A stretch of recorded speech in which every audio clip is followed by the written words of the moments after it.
रेगिस्तान की तपती हुई रेत जब इंसानी वजूद को पूरी तरह मिटाने पर उतारू हो जाए तो कैसा खौफनाक मंजर देखने को मिलता है। इसका सबसे जीता जागता सबूत है अमेरिका की डेथ वैली। साल 1996 की बात है। जर्मनी से आया एक आम सैलानी जिसका नाम कॉर्नेलियस क्रोल था। इस बेहद खतरनाक और झुलसा देने वाली घाटी की खूबसूरती को देखने के लिए निकला था। उसे अंदाजा भी नहीं था कि वह अपने पैरों से एक ऐसे जाल में कदम रख रहा है जहां वापसी का कोई रास्ता नहीं था। वह अचानक एक दिन गायब हो गया। उसके साथियों ने हर जगह तलाश की। पुलिस को इत्तला दी गई। खोजी दस्तों ने दिन रात एक करके जमीन से लेकर आसमान तक छान मारा। हेलीकॉप्टरों की गड़गड़ाहट से पूरा आसमान गूंज उठा। सड़कों के कोने कोने को खंगा लगाया, लेकिन क्रोल का कोई अता पता नहीं चला। ऐसा लगा मानो इस बेरहम रेगिस्तान ने उसे जिंदा ही निगल लिया हो। वक्त का पहिया घूमता रहा। 1 साल, 2 साल और देखते ही देखते पूरे 13 साल गुजर गए। फिर साल 2009 में एक खोजी दल इस बंजर इलाके के बेहद अंदरूनी हिस्से में पहुंचा। वहां दूर रेत के टीलों के बीच उन्हें एक लावारिस पुरानी कार दिखाई दी। जब वे उस गाड़ी के करीब पहुंचे तो उनके रोंगटे खड़े हो गए। उनकी दिल की धड़कनें रुक गई। गाड़ी के आसपास सूखी हुई इंसानी हड्डियां बिखरी पड़ी थी। फोरेंसिक जांच के बाद यह साबित हो गया कि वे अवशेष किसी और के नहीं बल्कि कॉर्नेलियस क्रोल के ही थे। असल में वह मुख्य रास्ते से भटक गया था और इस तपते हुए नरक में पानी की एक एक बूंद के लिए तरसते तरसते तड़प कर मर गया। उसकी गाड़ी का ईंधन खत्म हो चुका था। उसका वायरलेस सिस्टम ठप था और जब उसने मदद के लिए पैदल चलने का फैसला किया तो धूप ने उसके जिस्म का सारा पानी सोख लिया। यह खौफनाक दास्तान केवल एक वानगी है। इस घाटी का तो नाम ही मौत से जुड़ा है, क्योंकि यह ऐसी अनगिनत रहस्यमयी मौतों और गुमशुदगी की कहानियों को अपने सीने में दफन किए हुए है। कैलिफोर्निया और नवेदा की सीमाओं के बीच फैला यह डेथ वैली नेशनल पार्क उत्तरी अमेरिका का सबसे ज़्यादा डरावना और अनसुलझा इलाका है। इसकी विशालता का अंदाजा इसी बात से लगाया जा सकता है कि यह दुनिया के कई छोटे देशों से भी बड़ा है। जहां तक आपकी नज़र जाएगी सिर्फ दूर दूर तक फैला सूखा रेगिस्तान, नमक की अंतहीन सफ़ेद चादरें, नुकीली सूखी चट्टानें दिखाई देगी। यहाँ की आबो हवा को देखकर कोई भी इंसान पहली नज़र में यही कहेगा कि यहाँ जिंदगी का बच पाना नामुमकिन है।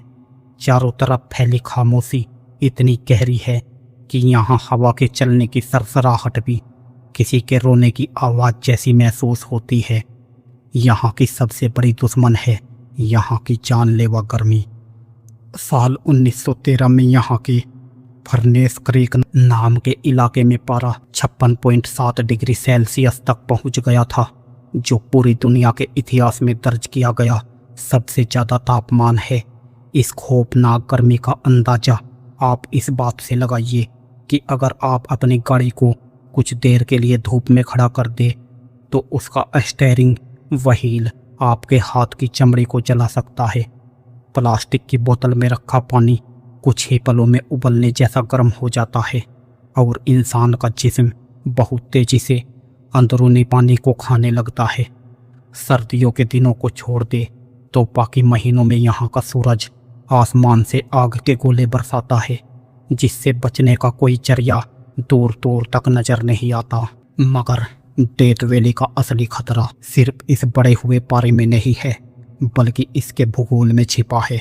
यह पूरी घाटी समुद्र की सतह से बहुत ज़्यादा गहराई में धसी हुई है। यहाँ का सबसे निचला हिस्सा बैड वाटर बेसिन कहलाता है, जो समुद्र तल से करीब 282 फीट नीचे है। यहाँ कदम रखते ही ऐसा महसूस होता है मानो आप धरती को छोड़कर किसी दूसरे ही ग्रह पर आ गए हो। चारों तरफ एक सफ़ेद मखमली मैदान नजर आता है, जो दूर से देखने पर बिल्कुल बर्फ जैसा लगता है। लेकिन जब आप पास जाते हैं तो मालूम पड़ता है कि वह बर्फ नहीं बल्कि सदियों से जमा हुआ जहरीला नमक है। जब कड़कती धूप इस नमक की चादर पर पड़ती है तो पूरी घाटी किसी शीशे की तरह चमकने लगती है। यह इस घाटी का वो खूबसूरत छलावा है जो इंसानों को अपनी ओर खींचता है, लेकिन यह खूबसूरती बेहद जानलेवा है क्योंकि नमक की यह परत पैरों के नीचे की गर्मी को और ज़्यादा बढ़ा देती है। इस घाटी को यह डरावना नाम कैसे मिला, इसकी जड़ें इतिहास के पन्नों में बहुत गहरी है। साल 1849 में जब पूरे अमेरिका में गोल्ड रश यानी सोना खोजने की एक दीवानगी सी छा गई थी, तब हजारों लोग रातों रात अमीर बनने का सपना लेकर पश्चिम के इलाकों की तरफ भाग रहे थे। इन्हीं साहसी लोगों में विलियम लुइस मैनली नाम का एक हिम्मत वाला नौजवान भी शामिल था। मैनली और उसके साथियों का एक बहुत बड़ा काफिला, जिसमें बूढ़े, औरतें, मासूम बच्चे और उनके पालतू जानवर शामिल थे, कैलिफोर्निया की तरफ बढ़ रहा था। सफ़र लंबा और थका देने वाला था। तभी रास्ते में किसी अनजान शख्स ने उन्हें झांसा दिया कि एक छोटा रास्ता भी है जो उन्हें बेहद कम समय में उनकी मंजिल तक पहुंचा देगा। वक्त बचाने की लालच में मैनली और उसका पूरा कुनबा इस अनजान और खौफनाक रेगिस्तान के बीचों बीच घुस गया। यह उनकी जिंदगी की सबसे खौफनाक भूल साबित होने वाली थी। जैसे ही वे इस सूखी घाटी के दलदल में आगे बढ़े, वे चारों तरफ से गिर गए और रास्ता पूरी तरह खो बैठे। वहां की तपिश इतनी भयानक थी कि उनके बैल और घोड़े प्यास के मारे एक एक करके जमीन पर दम तोड़ने लगे। पानी का एक एक कतरा खत्म हो गया। मैनली ने अपनी डायरी में लिखा था कि कैसे लोग पानी के लिए चीख रहे थे। उनके होठ सूख कर काले पड़ चुके थे। जिंदा रहने की जद्दोजहद इस हद तक पहुंच गई कि उन लोगों को अपने ही मरे हुए जानवरों का कच्चा मांस खाना पड़ा और अपनी कीमती लकड़ी की काड़ियों को जलाकर गुजारा करना पड़ा।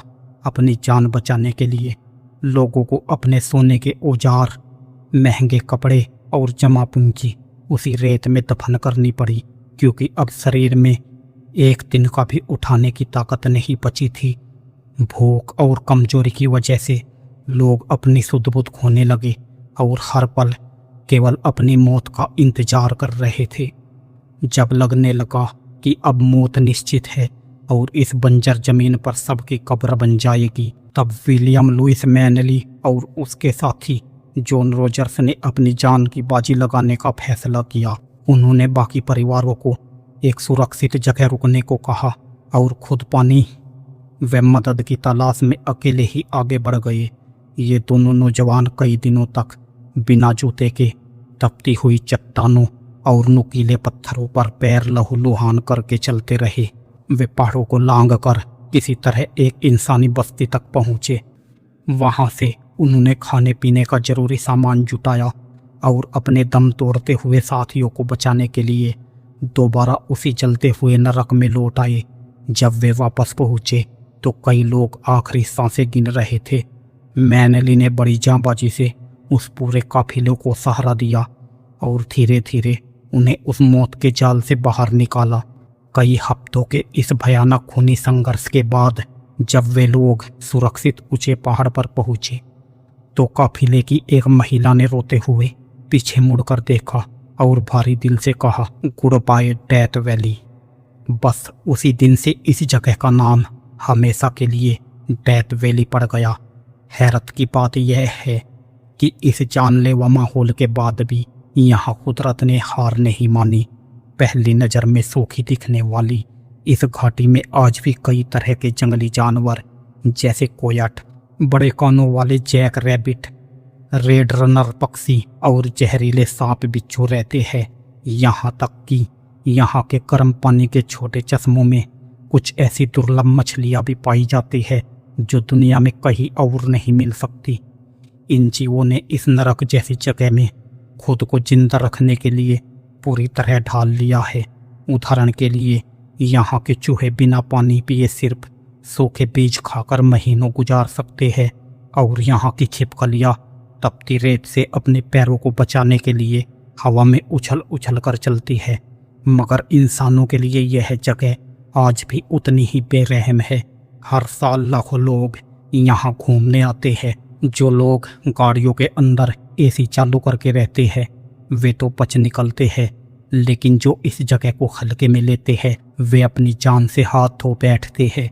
यहाँ का सबसे बड़ा कातिल चुपके से वार करता है और वह है यहाँ का सूखा वातावरण। यहाँ की हवा इतनी सूखी होती है कि शरीर से निकलने वाला पसीना त्वचा पर आने से पहले ही हवा में उड़ जाता है। इंसान को पता ही नहीं चलता कि उसका शरीर अंदर से सूख रहा है।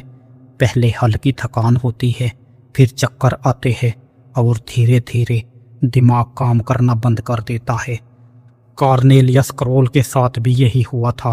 पार्क रेंजर्स आज भी सख्त हिदायत देते हैं कि यहाँ कभी भी अकेले मत घूमो और पानी की गाड़ियाँ हमेशा साथ रखो, क्योंकि यहाँ की छोटी सी लापरवाही सीधे मौत के दरवाजे पर ले जाती है। गर्मी के अलावा यहाँ एक और अजीब धोखा होता है जिसे दूरी का भ्रम कहते हैं। यहाँ की हवा में नमी न होने के कारण सब कुछ बिल्कुल साफ दिखाई देता है। आंखों के सामने जो पहाड़ ऐसा लगता है कि बस 10 मिनट की दूरी पर है, असल में वहाँ तक पहुँचने में पूरा दिन लग जाता है।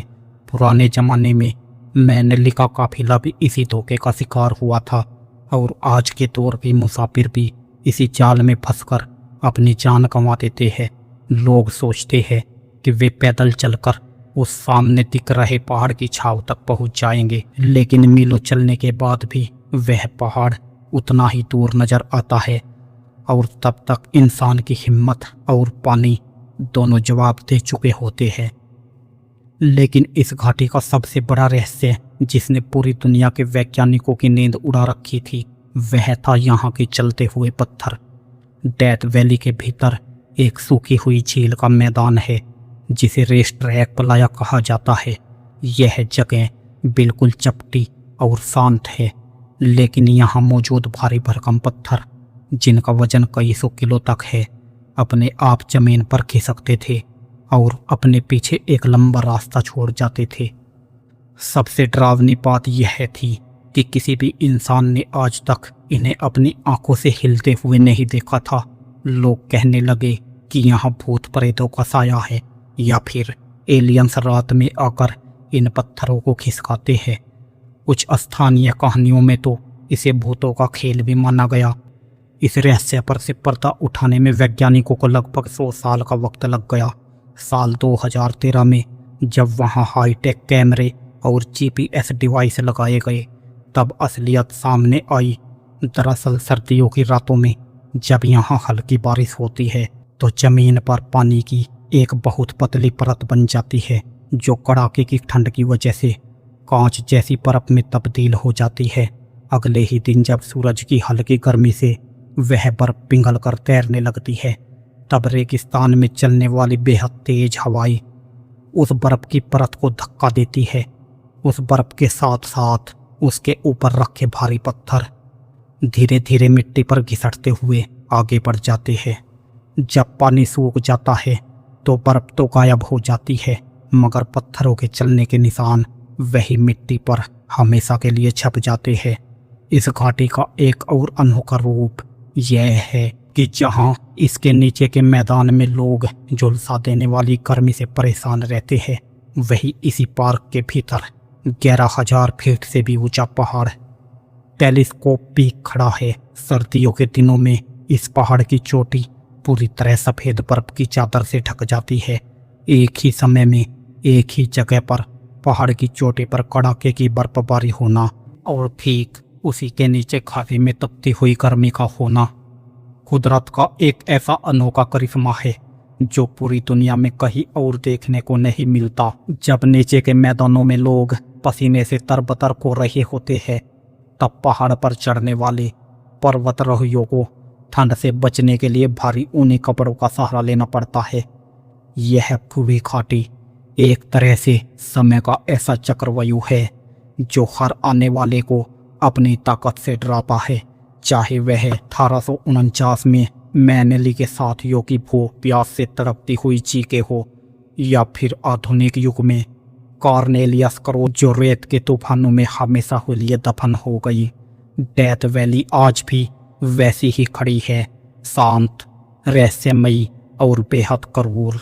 यहाँ भी एक एक चट्टान और रेत का एक एक कण इस बात की गवाही देता है कि इंसान चाहे कितनी भी तरक्की कर ले, कुदरत के इस प्रचंड रूप के सामने वह हमेशा बूना ही रहेगा।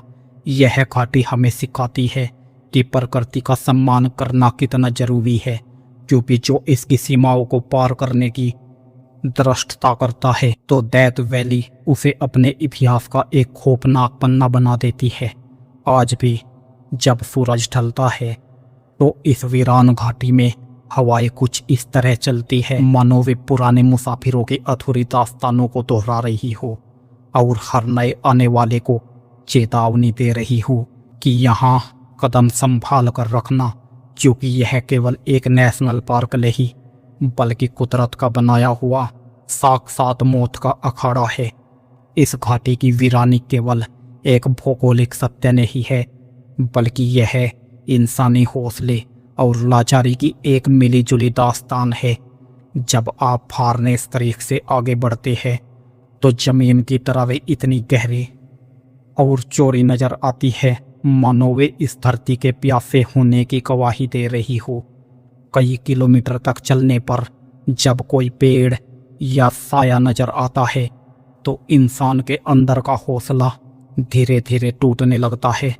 1849 के उस दौर में जब संचार का कोई साधन नहीं था, लोग पूरी तरह कुदरत के रहमो करम पर थे। मैनली ने अपनी डायरी में लिखा था कि जब रात होती थी तो घाटी का तापमान अचानक गिर जाता था। वह भयानक गर्मी कड़ाके की ठंड में बदल जाती थी। इस तरह दिन में गर्मी से झुलसना और रात में ठंड से ठिठुरना इंसानी शरीर के लिए किसी टॉर्चर से कम नहीं था। आज के समय में भी जब लोग जीपीएस और सैटेलाइट फोन लेकर यहाँ आते हैं तो कई बार इस घाटी की भूल भुलैया में फंस जाते हैं। कॉर्नेलियस करोल के पास भी शायद अपने नक्शे थे, लेकिन जब रेत का तूफान चलता था तो सारे रास्ते और निशान चंद मिनटों में गायब हो जाते हैं। हवा इतनी तेज और धूल भरी होती है कि आंखों के सामने कुछ भी देखना असंभव हो जाता है। ऐसी स्थिति में इंसान दिशा का ज्ञान खो बैठता है और जिस तरफ उसे रास्ता दिखाई देता है असल में वह उसे और ज़्यादा गहराई और वीरानी की तरफ ले जाता है। डेथ वैली आज भी एक ऐसा रहस्य बनी हुई है जो हर साल नए सवालों को जन्म देती है और इसका हर पन्ना इंसानी इतिहास की सबसे बड़ी जीतों और सबसे दर्दनाक हारों से मिलकर बना है। दोस्तों, अगर आपको ये डेथ वैली की सच्चाई पसंद आई हो तो इस वीडियो को लाइक करें और अपने परिवार दोस्तों से शेयर करें। हम जल्द ही फिर मिलेंगे एक और नई वीडियो में। तब तक के लिए अलविदा।